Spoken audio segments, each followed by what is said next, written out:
చాలా అంటే చాలా దారుణమైంది. దేవుడికి కూడా తప్పలేదంట ప్రామిసరీ నోటు. అర్థం కాలేదా? ఒక్కసారి వీడియో చూడండి. వెంకటేశ్వర స్వామి వారు తన కళ్యాణానికి డబ్బిమ్మని కుబేరుణ్ణి పిలిచి అప్పు అడిగితే, కలియుగం కదండి, ఎందుకైనా మంచిది ప్రామిసరీ నోట్ రాసివ్వండి అని అడిగితే ఆయన రాసిచ్చిన ప్రామిసరీ నోటు ఆదివరాహస్వామి యొక్క పీఠం కింద ఉండేది చాలా కాలం. అదే దాన్ని ముద్రణ చేసి గోడ మీద కూడా కట్టారు చాలా కాలం. ఎప్పుడు పుచ్చుకున్నారో, ఏం రాసిచ్చారో, ఏమి సంతకం పెట్టారో కూడా ఉండేది. వెంకటేశ్వర స్వామి వారు సంతకం పెట్టిస్తే కుబేరుడు అన్నాడు, ఇది యుగధర్మం, మీరు ఒక్కరూ సంతకం పెట్టి అంత డబ్బు చేసుకున్న తర్వాత ఒక్క సాక్షి ఉంటే బాగుంటుంది కదూ అన్నాడు. ఏమంటే ఎప్పుడూ అబద్ధం అంటగా మహానుభావుడు తనలో తను రమిస్తూ కూర్చుంటాడు. శివుడితో పెట్టిస్తాను, పెట్టించండి, పెట్టాడు. ఆయనది పెట్టించారు కానండి, తనలో తాను రమిస్తూ ఉంటాడు. చండీశ్వరుడి దగ్గరే చిటికెయ్యాలి. ఆయన దగ్గరికి వెళ్ళి, అయ్యా మా బాకీ అంటే త్రిశూలం పట్టుకుంటే కొంచెం ఎప్పుడు కళ్ళు తెరిచి చూసి ఆయన ఎవరినైనా చూడండి అంటే చతుర్ముఖ బ్రహ్మగారి సంతకం పెట్టించారు.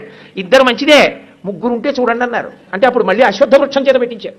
ముగ్గురు సంతకాలు పెడితే అప్పిచ్చాడు కుబేరుడు. అబ్బో, దాని మీద వెంకటాచల మహాత్యంలో తరిగొండ వెంగమాంబ గారు ఎంత గొప్ప వర్ణన చేసిందో.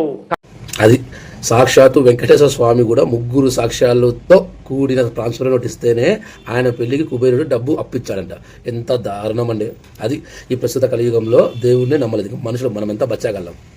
కాబట్టి మీరు ఇచ్చేటప్పుడైనా లేదా తీసుకునేటప్పుడైనా దేనికైనా ఒక సాక్ష్యం ఉండాలా, ఒక ప్రామిసరీ నోట్ ఖచ్చితంగా ఉండాల్సిందే. ఎప్పుడు ఎవరు ఎట్లా వచ్చేది తెలియదు కాబట్టి. అర్థమైందా?